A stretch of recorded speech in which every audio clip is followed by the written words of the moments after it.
Glória. Aleluia. Pai do Senhor, meus irmãos. Amém.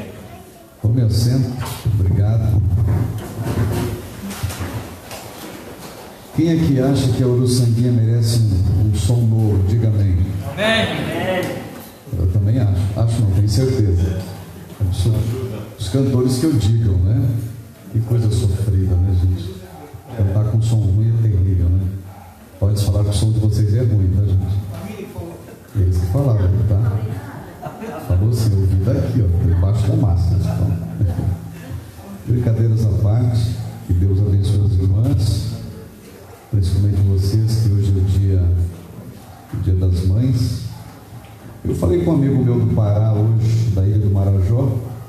Não sei porque ele me deu o Feliz Dia das Mães para mim. Sei lá. Achei estranho isso. Eu não sou mãe, né? E é um prazer estar com meu amigo Eloy, pastor João Batista, meu irmão querido, amado, os pastores, pastor Adão, essa dupla dele, louvando ao Senhor.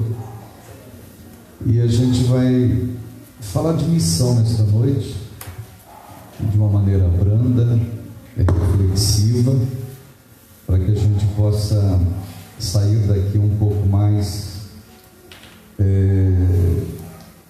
conscientes do que é a questão da obra missionária. Eu vou ler um texto muito conhecido, texto muito óbvio. Eu tenho certeza que vocês pelo menos já leram ele, eu acho, 999 vezes. Então nós vamos ler pela 1000ª vez o texto que eu vou indicar para vocês. Glória a Deus. Está lá no livro de Atos. Olha como é bem conhecido. No capítulo 1, e eu sei que até você já falou que é o verso 8, e é mesmo. Atos capítulo 1, verso de número 8. Glória a Deus. Quem já leu esse texto pelo menos 999 vezes? Muita gente já leu, né? Então vai ser a 1000ª vez que você vai ler Atos capítulo 1, verso 8. Eu não sei o que deu, mas o som ficou bom, hein? Tá bom aqui, tá legal aqui. Para mim tá bom. Eu não vou gritar não, tá, gente? Vou falar baixinho assim. A gente vai trazer uma palavra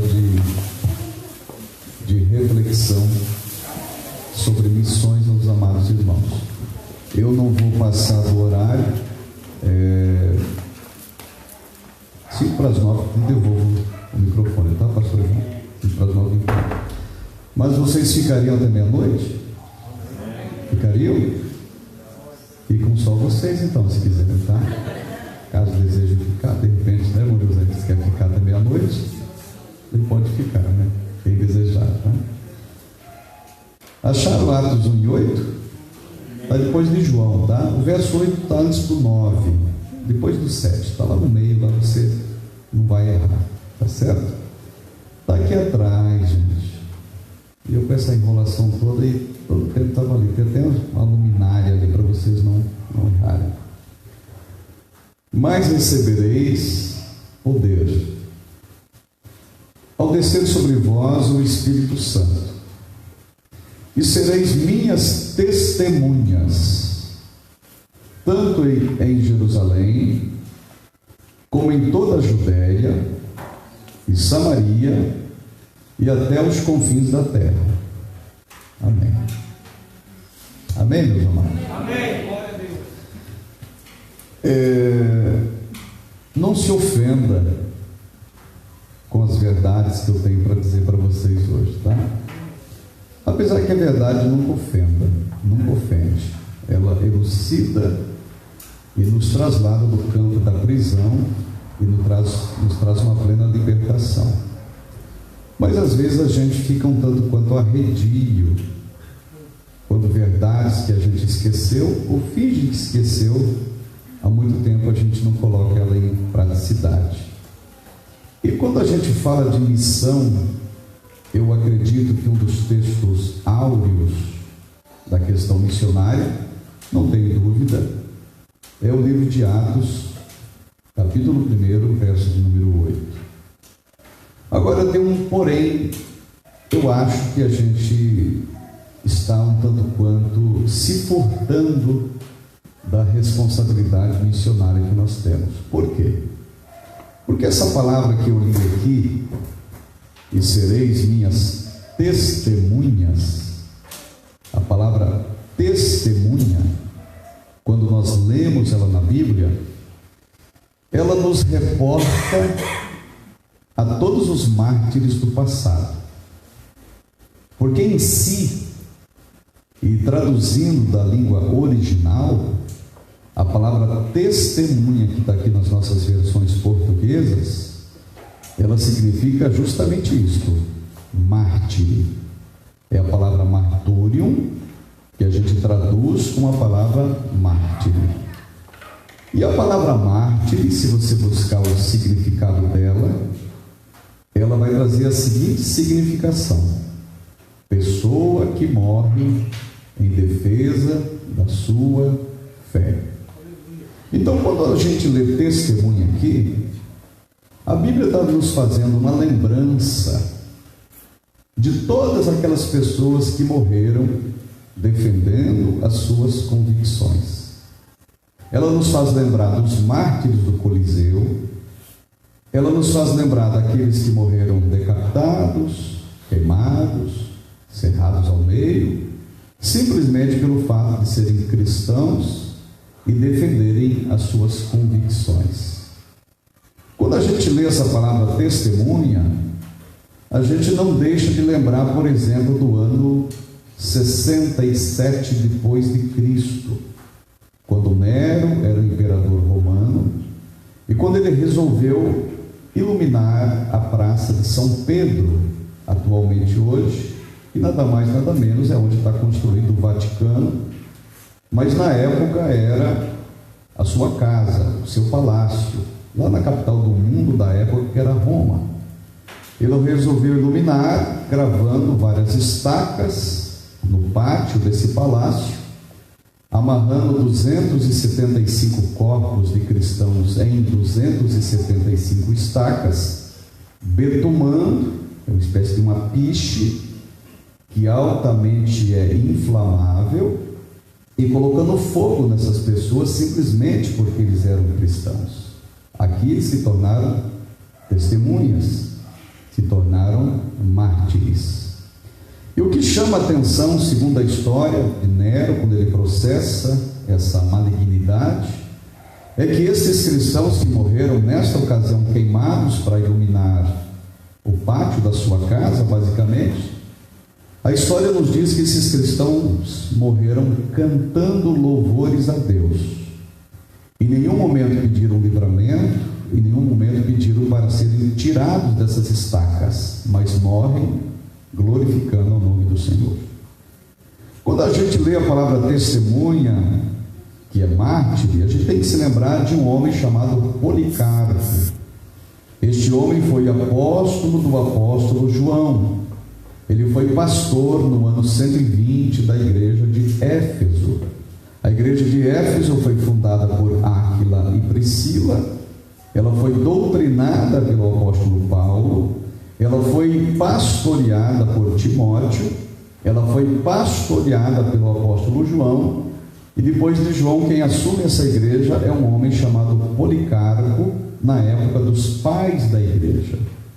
E esse homem chamado Policarpo, certa vez, ele recebeu a visita de 37 soldados romanos que foram até sua pequena congregação lá em Éfeso e simplesmente quiseram terminar com uma obra que tinha em Éfeso através de Policarpo. O que é que eles fizeram?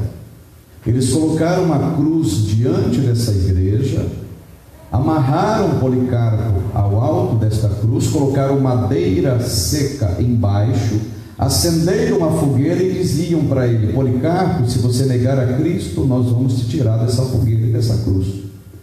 O Policarpo, como verdadeira testemunha e verdadeiro mártir, respondia lá de cima: fazem 86 anos que ele só me tem feito bem, por que é que eu o negaria agora? Deram outra chance para Policarpo, dizendo: Policarpo, se você não negar a Cristo, nós vamos te matar queimado. Policarpo gritava, com 86 anos de idade, do alto daquela cruz, dizendo: acenda logo essa fogueira, para que depressa eu veja meu Senhor coroado na sua glória.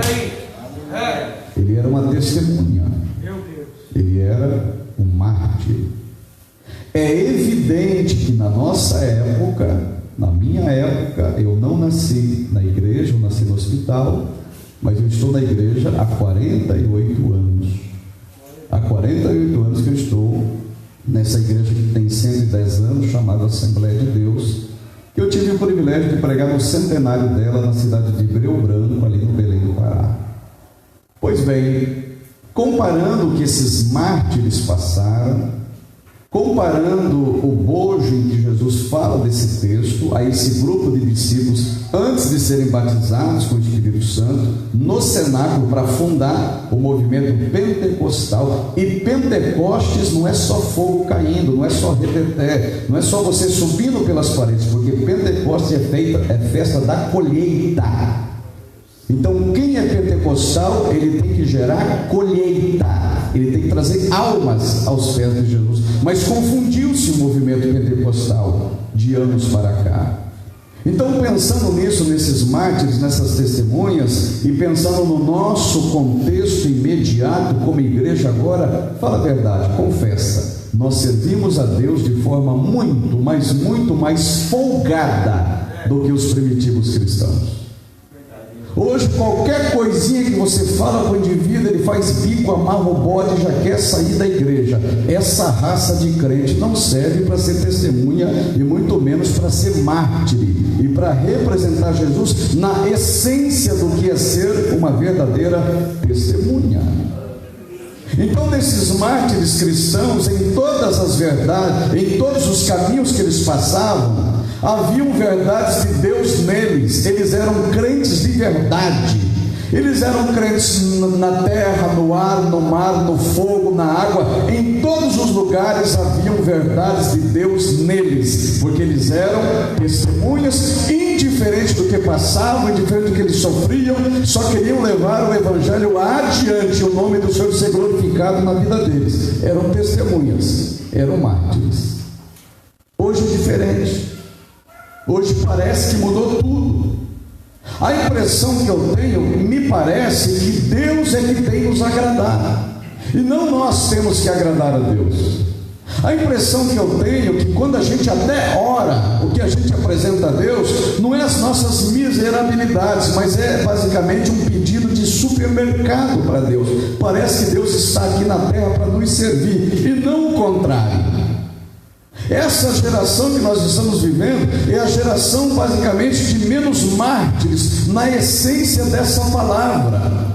A impressão que eu tenho é que a gente quer viver 24 horas por dia na sombra e na água fresca, e de preferência deitado numa rede, e duas pessoas, um de cada lado, nos abanando e recebendo palavras de autoajuda 24 horas por dia. Não somos mais mártires, não somos mais testemunhas.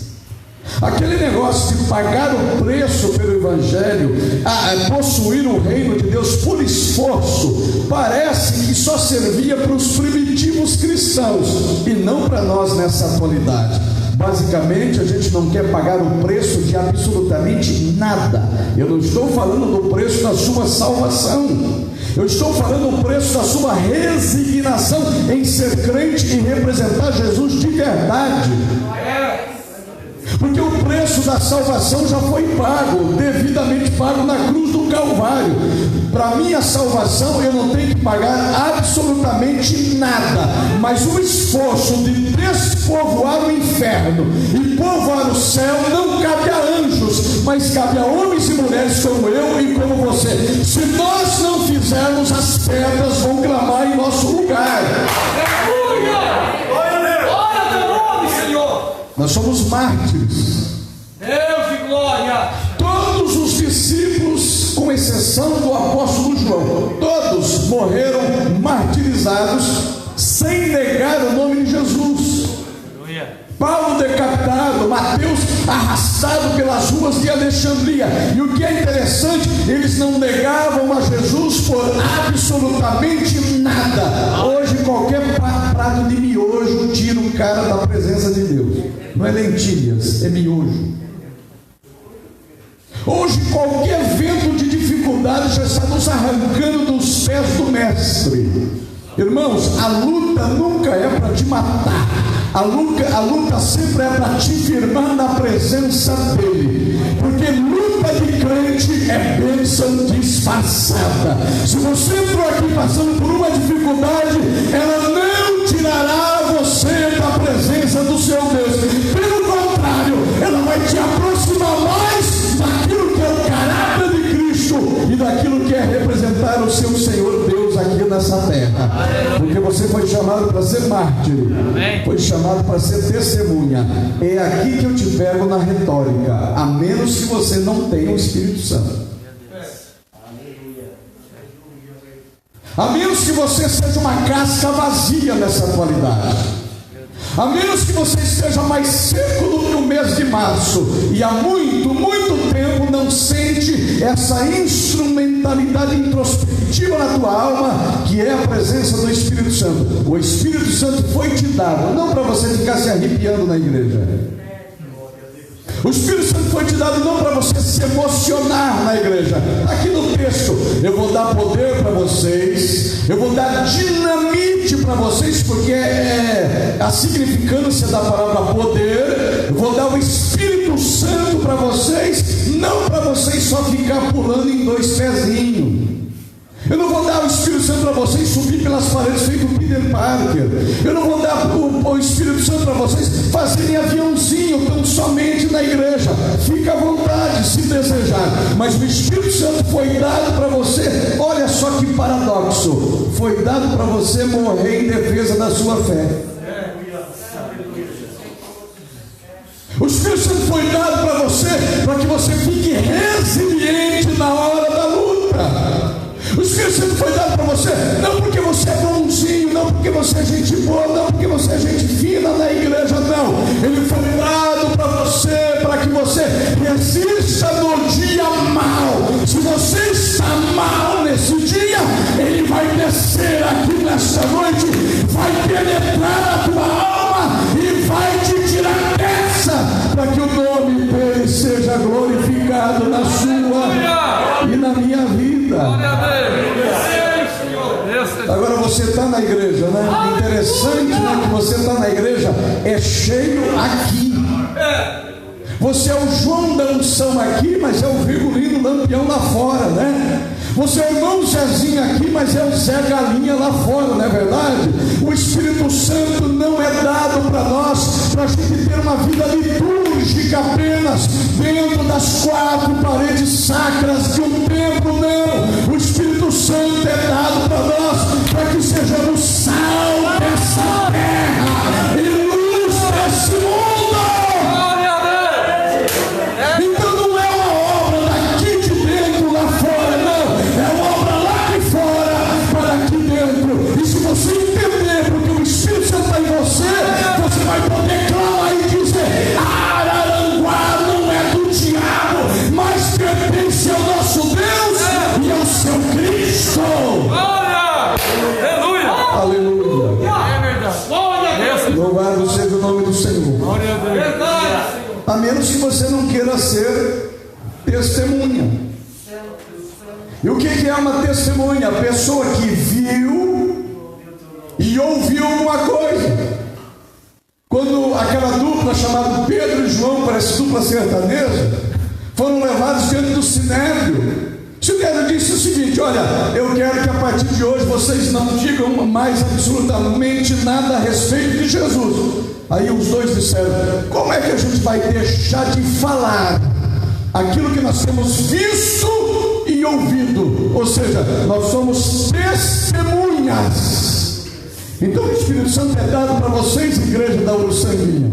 O ato de você sentir Deus, o ato do Espírito Santo transitar e pairar sobre a sua alma, a grossolagem que Ele te dá, essa graça que está na tua vida, não é para ficar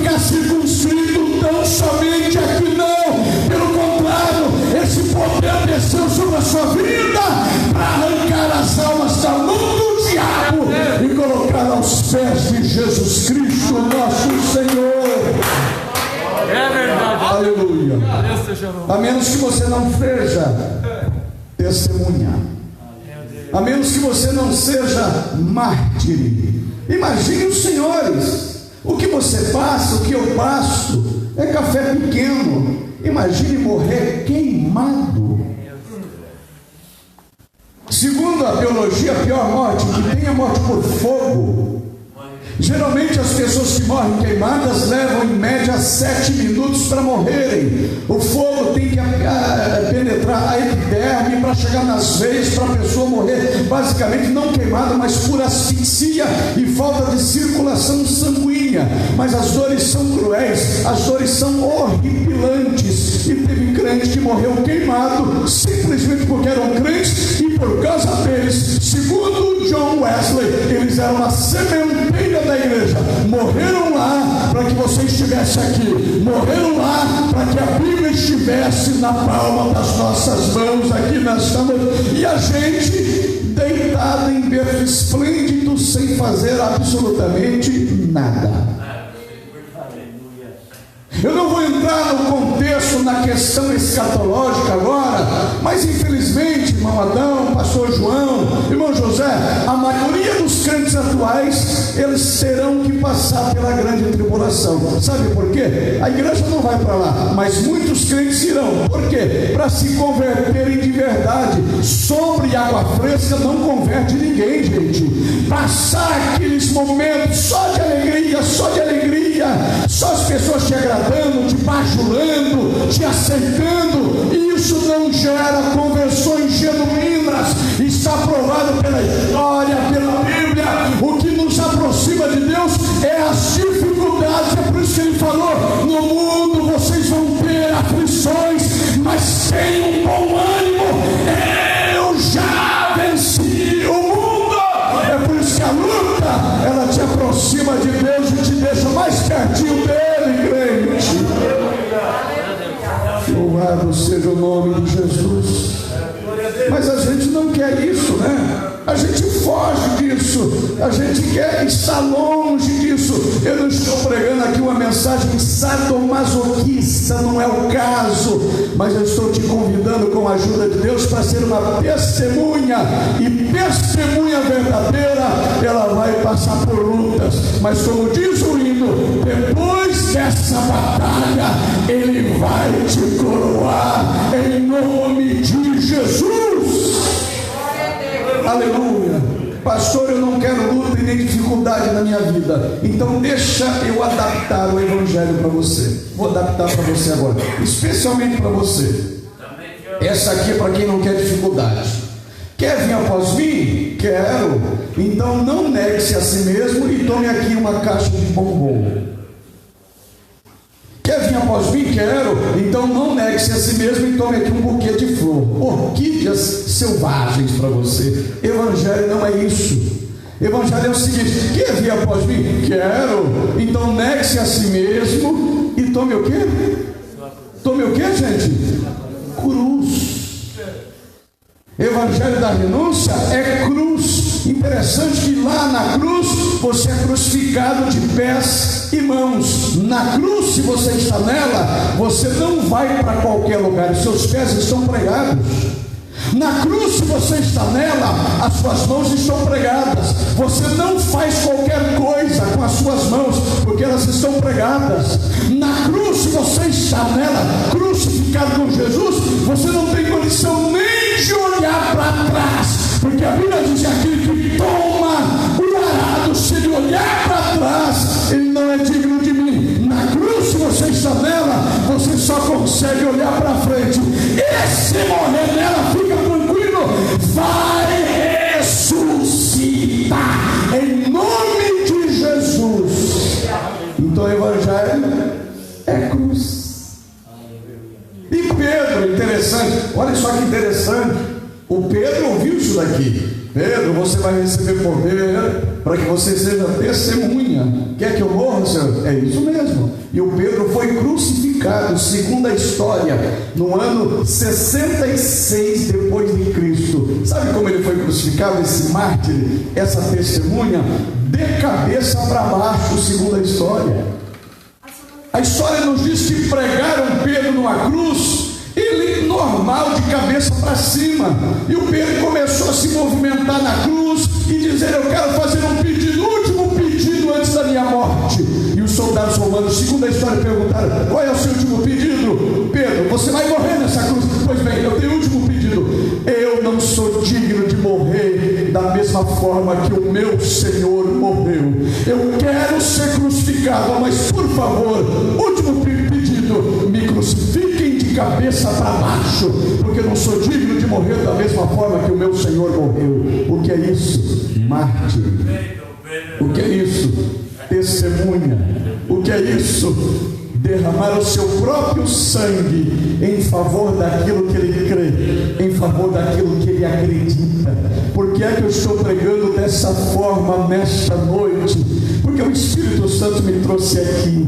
E você está passando dificuldade e luta, não é verdade? Agora, essa luta que você está passando, para o teu Deus não é absolutamente nada.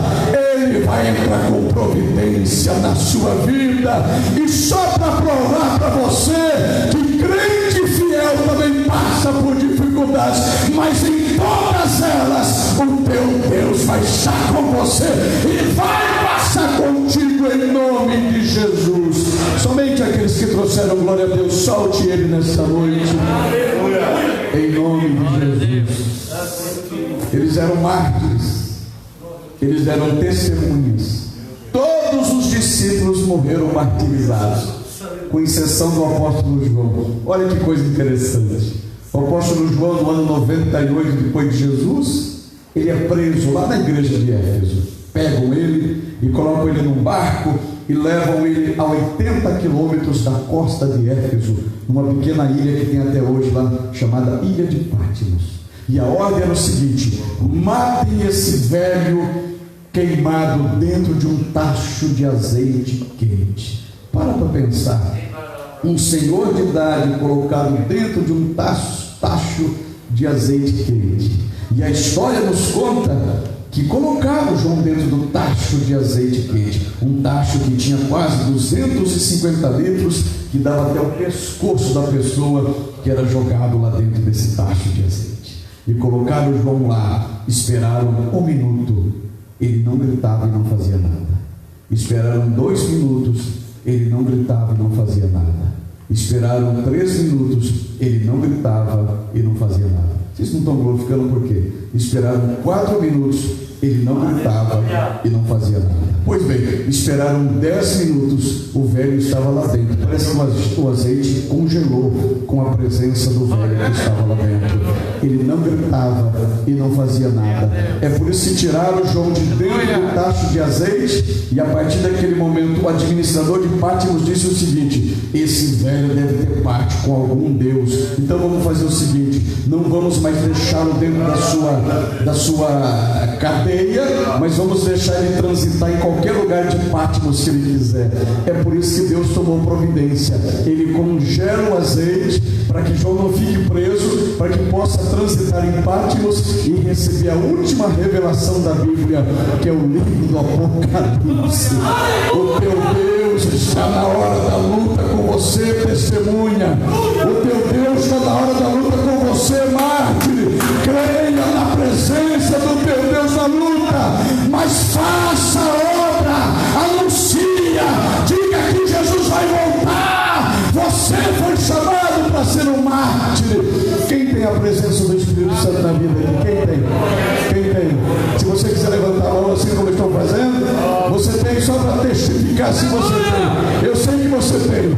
Então agora a presença de Deus através do Espírito Santo está na tua vida. Essa graça que você sente, que a presença do Espírito Santo em você só está aí para que você seja testemunha. Pregue no comércio, pregue na tua casa, pregue para o seu marido, para os seus filhos. Deus vai fazer a parte dele, mas cabe a nós sermos verdadeiras testemunhas. Aleluia! Aleluia! só sei pregar no púlpito, pastor. Meus pêsames. Pastor, quando encontro do crente na rua, faço de conta que nem eu conheço. Meus pêsames. Pastor, eu estou aqui na igreja faz muitos anos e infelizmente nunca trouxe uma alma aos pés de Jesus. Meus pêsames. E me permita dizer algo aqui para vocês. Eu vou falar até com um pouco de vergonha, tá? Mas eu vou falar assim mesmo. Olha só que coisa horrorosa isso. Nos últimos 50 anos, o islamismo cresceu 500%. O budismo cresceu 144%. O hinduísmo cresceu 137%. O espiritismo cresceu 112%. E o cristianismo cresceu 47%. Nos últimos 50 anos, de cada 100 crentes, apenas um trouxeram uma alma aos pés de Jesus. Você sabia que a culpa de milhões e milhões e milhões e milhões de pessoas não conhecerem a Jesus e milhões de pessoas estarem morrendo sem salvação, a culpa não é dos governos, a culpa não é da corrupção, a culpa não é do espectro político da esquerda e nem da direita, a culpa não é dos empresários, mas a única culpada de almas estarem perecendo é algo chamado igreja. É a única culpada. Porque não foram os governos, não foram os empresários que foram chamados a pregar o Evangelho. A única agência evangelística que tem na terra é algo chamado igreja. Escute o que eu vou te dizer. Um grande homem chamado A.W. Tozer, ele escreveu um livro, e nesse livro ele coloca uma parábola nesse livro. A parábola diz o seguinte: que quando Jesus morreu e chegou no céu, os anjos se curvam diante dele e batem palmas e parabenizam Jesus pela obra que ele fez no Calvário. Aí os anjos fazem uma pergunta para Jesus, é uma parábola que tem muito a ver com a realidade. E nessa pergunta eles inquirem Jesus dizendo: Senhor, tu fizeste a obra ali no Calvário, a salvação está completa? Sim, está completa. Mas me diga, Senhor, os anjos perguntando, quem é que vai anunciar às nações a obra que tu fizeste no Calvário? Jesus olha para os anjos e diz: eu usei de uma estratégia. Qual foi a estratégia, Senhor Jesus? Eu deixei a minha igreja na terra. Aí os anjos perguntam: e se a igreja falhar, qual é o seu plano B? Jesus responde aos anjos: eu não tenho plano B. Se a igreja não pregar, se a igreja não anunciar, não tem outra estratégia de Deus na terra, meus irmãos. Não existe outra forma das pessoas conhecerem a Jesus a não ser através de uma igreja cheia do seu Espírito e amparada pela sua presença. E nesta noite ele está aqui te convocando para uma grande obra na terra. Quem sente essa responsabilidade aqui de fazer uma obra? Quem sente? Eu lamento muito que ninguém sente. Você não sente essa responsabilidade de fazer alguma coisa por essa terra, por essa cidade, pelo teu bairro? Não deixe o teu bairro perecer. O Senhor ainda é Jesus dessa terra, meus irmãos. Quantos glorificam o nome dele aqui nessa noite? Aleluia. Louvado seja o nome de Jesus. Aleluia. A melhor hora do pregador parar de pregar quando o povo quer ouvir mais. Não é verdade? É a melhor hora de parar de pregar quando o povo quer ouvir mais. Quem quer ouvir mais aí? Quem quer ouvir mais? Então fique em pé que eu vou parar. Só porque você quer ouvir. São 5 para as 9.